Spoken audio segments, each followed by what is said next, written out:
Assalamualaikum warahmatullahi wabarakatuh. Selamat pagi, Bapak dan Ibu nilai dalam sertifikasi dosen gelombang 1 2025. Perkenalkan, saya Kuntoro Said Matowibowo yang merupakan salah satu dosen pada program studi Ekonomi Pembangunan Universitas Islam Manado. Video ini dibuat dalam rangka memenuhi persyaratan sertifikasi dosen gelombang 1 2025, yaitu pernyataan diri dosen dalam kunjung kerja Tridharma Perguruan Tinggi PDD UKT PP dalam bidang pengajar. Adapun mata kuliah yang akan kami pakai sebagai contoh video pembelajaran adalah mata kuliah wajib yang terdapat di program studi Ekonomi Pembangunan. Mata kuliah tersebut yaitu mata kuliah Lembaga Keuangan Islam.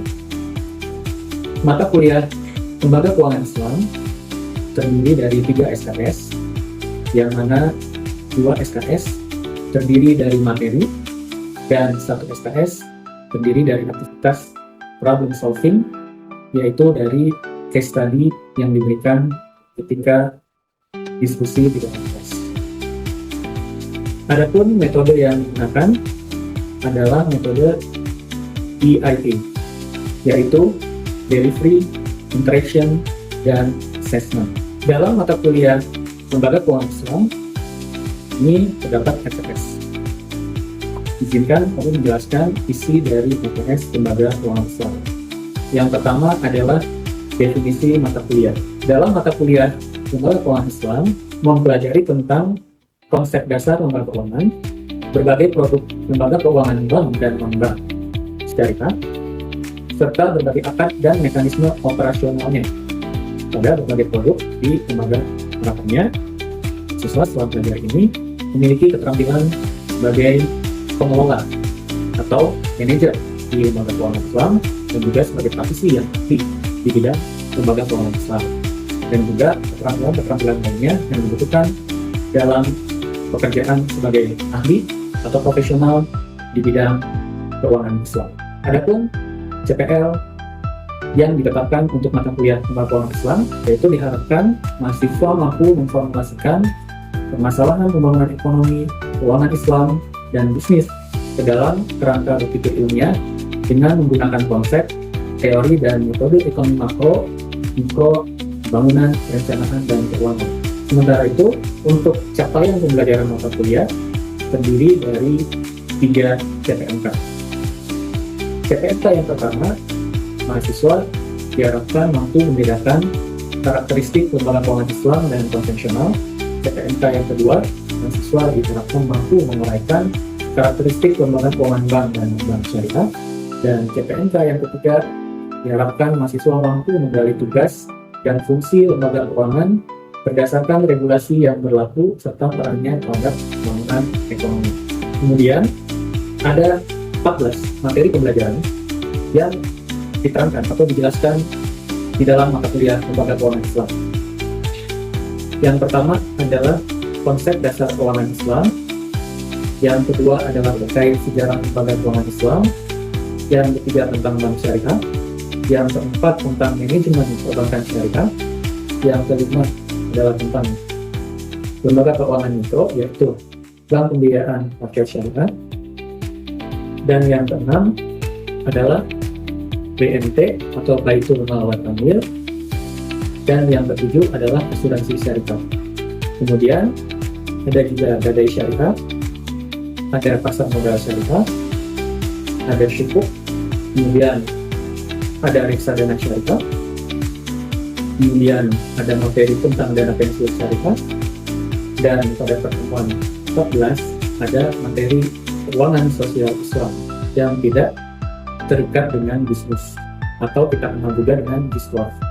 Dan pada pertemuan terakhir kita mencoba mendiskusikan materi tentang tata kelola atau corporate good governance pada lembaga keuangan syariah. Kemudian terkait referensi, dalam mata kuliah ini menggunakan referensi utama dan pendukung. Referensi utama itu terdiri dari 6 rujukan, yang mana salah satunya adalah merupakan salah satu tulisan dari saya, yaitu terkait keuangan sosial Islam. Berikutnya ada buku-buku, baik buku yang berasal dari penulis dalam negeri atau Indonesia maupun penulis dari luar negeri. Sementara pendukungnya adalah dokumen-dokumen yang memuat statistik tentang lembaga keuangan syariah, baik yang diterbitkan oleh OJK maupun Bank Indonesia. Selanjutnya adalah kriteria penilaian. Kriteria penilaian dalam mata kuliah lembaga keuangan Islam terdiri dari 5 komponen. Komponen yang paling tinggi yaitu adalah ujian akhir semester, yang mana bobotnya adalah 35% dari keseluruhan. Setelah itu ada UTS yang bobotnya 30%, dan kemudian ada tugas yang bobotnya adalah 20%. Yang mana 20% itu dibagi ke dalam tugas individu sebesar 40% dan tugas kelompok sebesar 10%. Dan selanjutnya ada kuis yang mana bobotnya adalah 5%, dan juga ada kehadiran yang bobotnya adalah 10%. Sehingga mahasiswa diharapkan positif dan tidak pernah meninggalkan mata kuliah lembaga keuangan Islam. Adapun metode yang digunakan dalam mata kuliah ini terdiri dari 4 metode. Yang pertama adalah discovery learning, yang kedua adalah presentasi dalam bentuk kelompok, dan yang ketiga adalah case study yang juga biasanya adalah dalam bentuk kelompok, dan yang keempat adalah problem based learning yang biasanya ini adalah tidak terlepas dari metode case study. Selanjutnya adalah akan ditampilkan video pembelajaran dalam mata kuliah lembaga keuangan Islam yang biasanya dilaksanakan secara offline di kelas. Kami persilakan untuk bisa disimak. Terima kasih. Assalamualaikum warahmatullahi wabarakatuh. Waalaikumsalam warahmatullahi wabarakatuh. Alhamdulillah, mahasiswaku semuanya, kita di pagi hari ini bisa bertemu kembali di mata kuliah lembaga keuangan Islam. Apa kabar semuanya? Alhamdulillah baik. Alhamdulillah baik ya. Nah, sebelum memulai perkuliahan, ada baiknya kita berdoa terlebih dahulu. Ya, kita berdoa terlebih dahulu. Berdoa dimulai.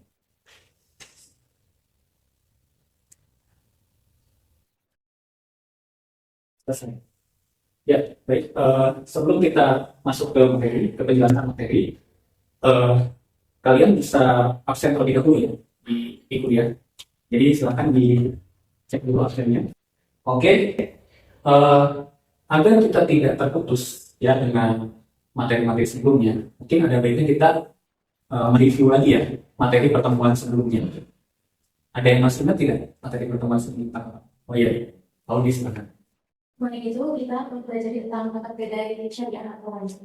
Nah, dan ini merupakan akad penyerahan barang sebagai jaminan utang, di mana terdapat hukumnya itu yaitu ada dari hak yang berakad, yang kedua adanya objek akad, yang ketiga juga adanya ijazah. Selanjutnya regulasi gadai syariah yang ada di Indonesia itu ada Undang-Undang Nomor 21 tentang keuangan syariah.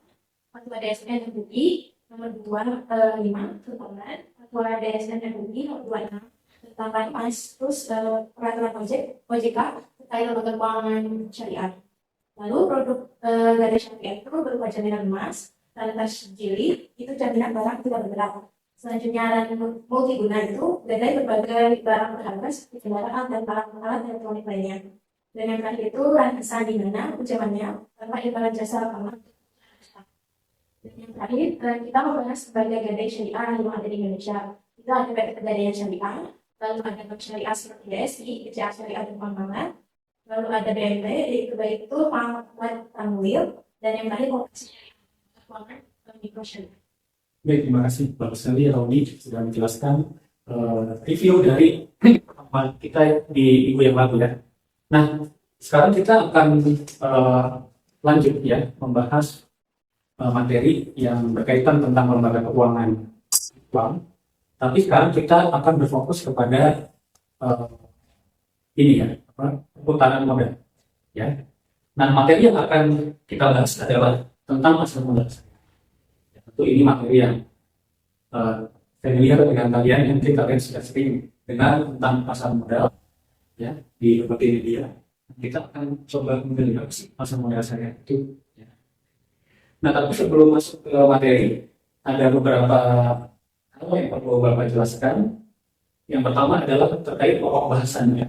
Jadi pokok bahasan di perkuliahan kita pagi hari ini terdiri dari 5. Ya. Yang pertama adalah kita akan membahas tentang definisi dan ilustrasi ya, dari pasar modal syariah. Yang kedua akan kita bahas tentang fungsinya. Yang ketiga akan kita bahas tentang unsur-unsur pasar modal syariah. Yang keempat ada key issues. Ya. Dan yang terakhir ada juga nanti kita akan bersama-sama mempelajari suatu studi kasus ya, dari pasar modal ini. Kemudian tujuan pembelajaran dari mata kuliah mata keuangan Islam khususnya di materi pasar modal syariah itu kurang lebih ada 3 ya yang tercermin dalam CPMK ya. Yang pertama, diharapkan mahasiswa bisa membedakan karakteristik lembaga keuangan Islam dan konvensional. Yang kedua, mahasiswa diharapkan dapat menguraikan karakteristik lembaga keuangan baik yang bank maupun yang non-bank syariah. Kemudian yang terakhir, mahasiswa diharapkan mampu menggali tugas dan fungsi lembaga keuangan berdasarkan regulasi yang berlaku serta perannya terhadap pembangunan ekonomi. Ya, jadi tetap tidak ada fokus ke pembangunan ekonominya ya, karena kita dari ekonomi pembangunan. Nah, kemudian metode yang digunakan dalam pertemuan hari ini itu menggunakan 2 ya, ada discovery learning ya, dan kemudian nanti di terakhir kita akan ada case study ya, dan kemudian kita nanti akan cari pemecahan masalahnya itu. Jadi itu metode yang akan kita gunakan di pertemuan hari ini. Nah, untuk referensinya di sini bisa dilihat ya, yang di tebal itu yang berwarna kuning ini adalah dari tulisan Bapak sendiri ya. Ini ada sebuah artikel yang intinya membahas keterkaitan antara keuangan sosial Islam dan SDGs, karena salah satu materi di lembaga keuangan Islam juga membahas itu ya. Jadi kalian bisa membaca ini. Juga ada referensi lain bukunya tentu tentang lembaga keuangan syariah yang ditulis oleh Prof. Ahmad Rodoni, Prof. Faisal dan yang lain. Ya, jadi kalian bisa menggunakan referensi. Nah, untuk kriteria penilaiannya, yang kalian lihat terbesar ada di kelas ya. Jadi kalian di sini harus sudah bisa mengatakan ya. Untuk kalau yang buat besar kalian harus beri perhatian lebih ya. Bisa lihat di sini yang terbesar buatnya adalah UAS 35%, kemudian ada UTS ya 30%, tugas itu 20% yang dibagi menjadi tugas individu dan tugas kelompok masing-masing 10%. Kemudian ada kehadiran 10% dan juga kuis 5%. Sudah jelas? Nah, sekarang kita masuk ke materi ya. Yang pertama kita ini dulu, sebelum kita mengkaji apa sih pasar modal syariah itu, nah kalian harus tahu dulu apa itu yang disebut dengan pasar modal. Sejarahnya gimana sih kok bisa muncul pasar modal gitu. Nah, kalau kalian perhatikan ya, jadi munculnya pasar modal itu karena adanya kebutuhan yang mendesak. Salah satunya adalah dari entitas ekonomi. Nah, di sini Bapak ambil ilustrasinya adalah perusahaan. Ya. Terutama ketika si perusahaan itu ingin melakukan ekspansi bisnisnya. Ya. Misalnya di sini perusahaannya ingin meningkatkan produksinya dari 1.000 ke 8.000 unit. Nah, pertanyaannya, dia butuh modal lebih banyak nggak? Pasti butuh. Ya. Nah, di sini di ilustrasinya, tentu perusahaan itu akan butuh lebih banyak modal. Misalnya dari 100 ke 800. Nah, tapi dalam contoh di sini ada masalah karena kapabilitas perusahaannya ternyata hanya 600. Berarti kurang dana atau modal sebesar 200. Nah, ini itu bisa dipenuhi dari pasar modal yang dapat dipenuhi dari pasar modal, baik itu yang biasa maupun yang syariah. Nah, jadi itu latar belakangnya. Ya. Jadi latar belakangnya itu karena biasanya perusahaan itu tidak selalu ya bisa memenuhi kebutuhan modalnya, sehingga perlu dibuka keran dari yang lain untuk bisa memenuhi kekurangan modalnya itu. Ya. Baik, kita ke definisi, ya bisa dilihat bahwa definisi pasar modal yaitu adalah pasar di mana berbagai pihak, bisa manusia, entitas, dan pemerintah yang punya kelebihan dana, itu kemudian menyalurkan kelebihan dananya ke berbagai pihak yang membutuhkannya. Bisa orang-orang lagi, entitas, dan juga pemerintah. Dengan lebih simpelnya, ini adalah tempat di mana kita bisa meningkatkan modal kita untuk jangka waktu yang panjang. Ya. Hampir sama seperti bank, cuma nanti kita lihat perbedaannya. Kita akan bahas sendiri. Kemudian untuk kegiatannya ini ya akan berbeda dengan perdagangan efek. Nah, kemudian ada peran dan fungsi dari pasar modal. Ya. Yang pertama di sini fungsi dari pasar modal itu dapat memobilisasi dana dan mengarahkannya kepada aktivitas ekonomi yang produktif. Nah, di sini Bapak yang bertanya nih, ada yang tahu nggak contoh aktivitas ekonomi yang produktif? Ya, Dinda coba. Aktivitas ekonomi produktif adalah kegiatan yang dilakukan untuk menghasilkan barang atau jasa yang bermanfaat bagi masyarakat dan juga memberikan pendapatan bagi pelakunya. Contohnya di sektor pertanian, masyarakat melakukan kegiatan seperti menanam padi, kemudian di bidang industri, aktivitas produktif melalui kegiatan produksi barang, kemudian di sektor jasa, kegiatan produktif seperti membuka salon, memberikan layanan transportasi. Ya, pada intinya adalah aktivitas yang bisa menghasilkan keuntungan. Di situ, jadi ada nilai keuntungannya. Nah, kemudian yang kedua, pasar modal itu juga bisa menyediakan pendanaan jangka panjang yang stabil, ya, untuk jenis proyek yang besar dan ekspansi bisnis. Nah, ini seperti yang tadi ilustrasinya untuk ekspansi bisnis. Kemudian memberikan kestabilan finansial melalui efisiensi alokasi baik sumber daya ekonomi dan finansial dalam sebuah ekonomi. Kemudian membolehkan sistem keuangan Islam untuk diversifikasi risiko yang lebih baik. Jadi itu peran dan fungsi dari pasar modal. Nah, selanjutnya kita membahas tentang unsur pasar modal syariah. Ada berapa? Ada 5 ya. Jadi ada yang pertama ada struktur, yang kedua ada otoritas yang mengatur tentang standarisasi dan peraturan. Kemudian ada kepatuhan syariah, ada pemahaman kepentingan dan juga produk. Ya, kita coba bahas satu-satu ya. Yang pertama kita akan bahas struktur terlebih dahulu. Nah, jadi ini struktur pasar modal Indonesia. Ya, intinya adalah pihak-pihak yang terlibat di pasar modal Indonesia. Yang paling atas itu ada OPS, Bank Indonesia, Dewan Komisioner OJK, dan Kemenkyu. Nah, ini saling berinteraksi ya. Saling berinteraksi. Itu yang paling penting yang mengatur pasar modal Indonesia. Kemudian di bawahnya ada bidang pengawasan pasar modal di OJK. Nah, kemudian di bawahnya ada Bursa Efek Indonesia, Clearing Jaminan Efek Indonesia, dan ada Kustodian Sentral Efek Indonesia. Di bawahnya yang paling kecil ada perusahaan efek seperti penjamin emisi, lembaga penunjang, sebagai contoh kustodian, profesi penunjang misalnya akuntan, dan juga ada pemodal seperti Bali, emiten, SPF, dan reksadana seperti bank. Nah, ini struktur pasar modal Indonesia. Nah, yang kedua kita bahas tentang otoritas standarisasi dan regulasi. Ya. Jadi pihak-pihak yang mengatur tentang standarisasi dan aturan-aturan yang terkait dengan pasar modal syariah. Ya. Nah, misalnya di sini ada ya, yang menetapkan fatwa-fatwa tentang pasar modal syariah.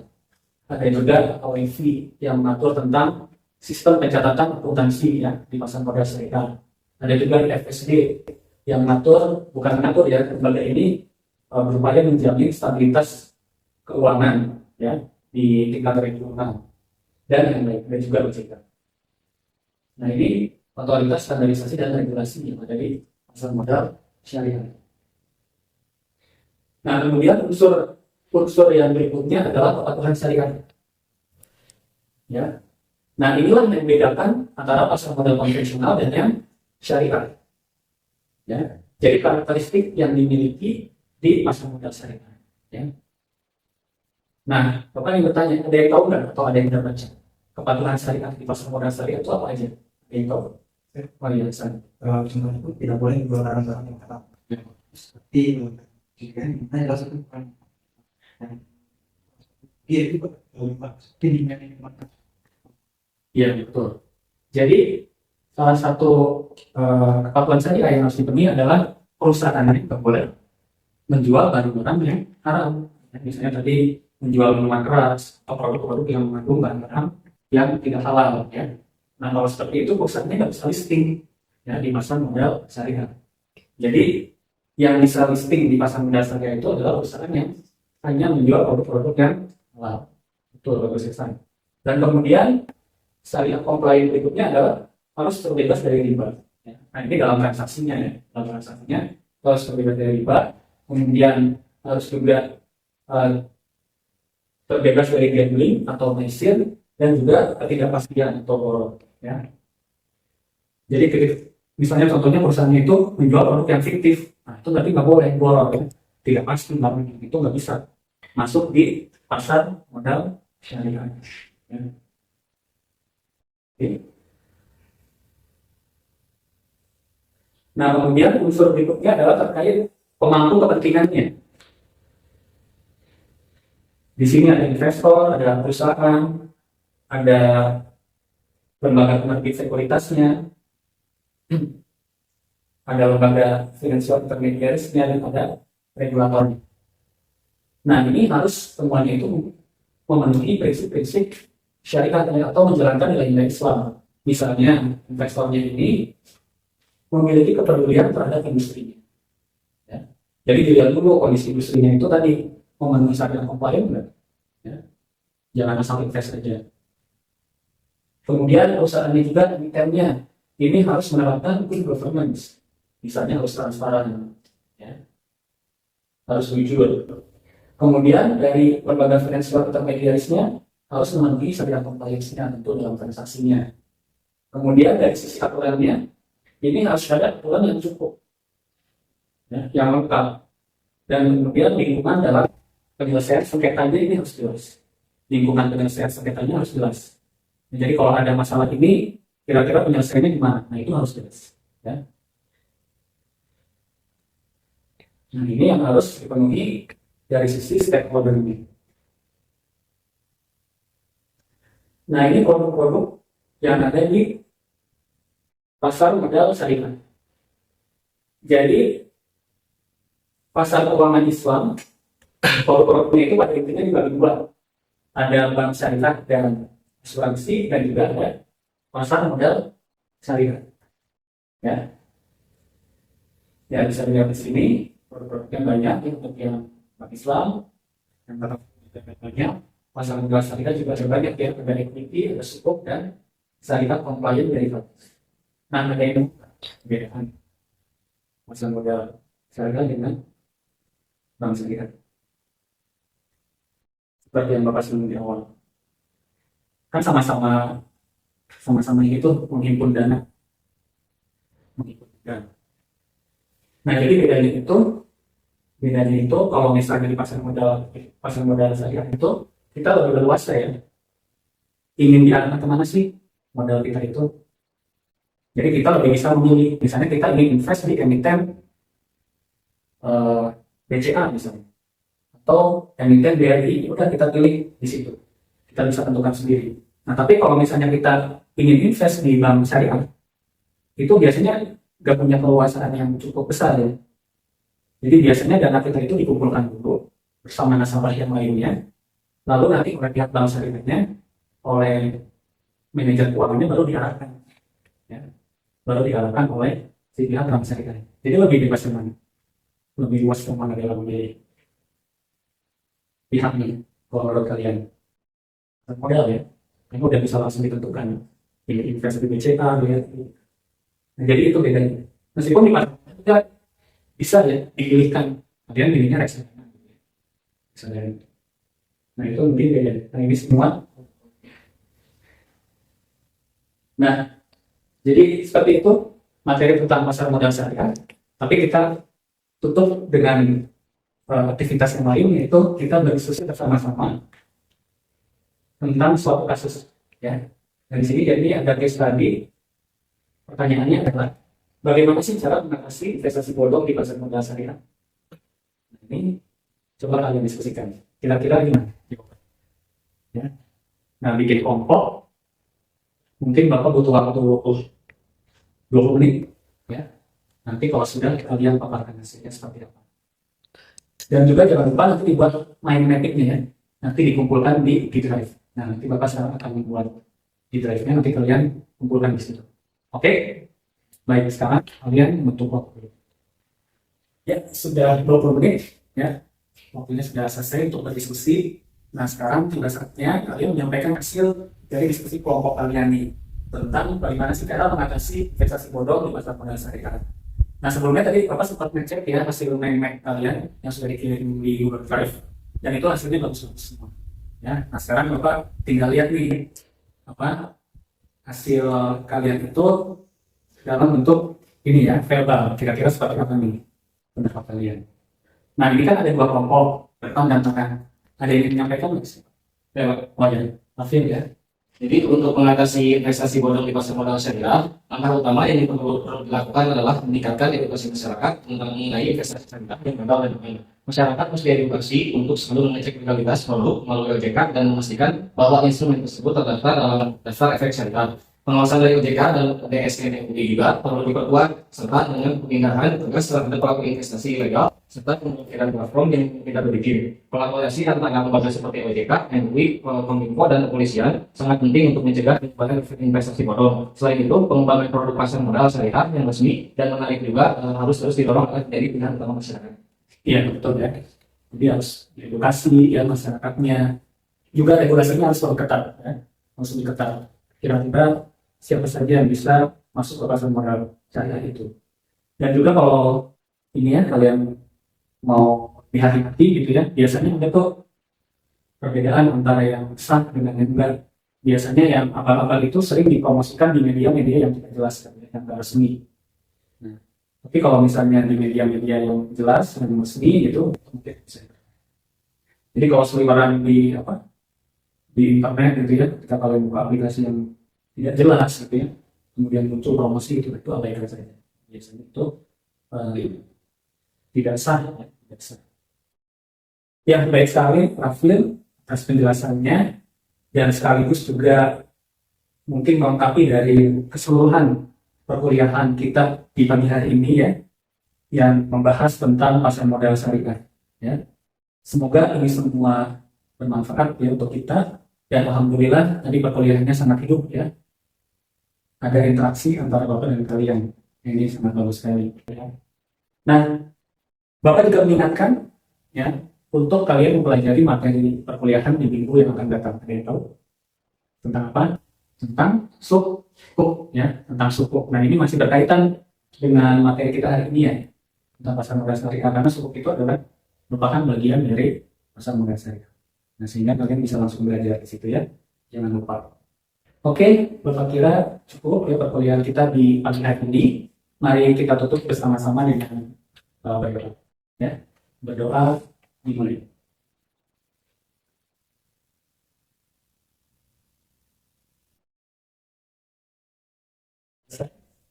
Terima kasih atas perhatiannya. Assalamualaikum warahmatullahi wabarakatuh. Waalaikumsalam warahmatullahi wabarakatuh.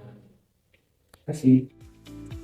Demikian video pembelajaran dalam mata kuliah Lembaga Keuangan Islam pada Prodi Ekonomi Pembangunan Universitas Islam Bandung. Semoga video pembelajaran ini bisa menjadi bahan pertimbangan dalam pengajuan sertifikasi dosen gelombang 1 2025. Terima kasih.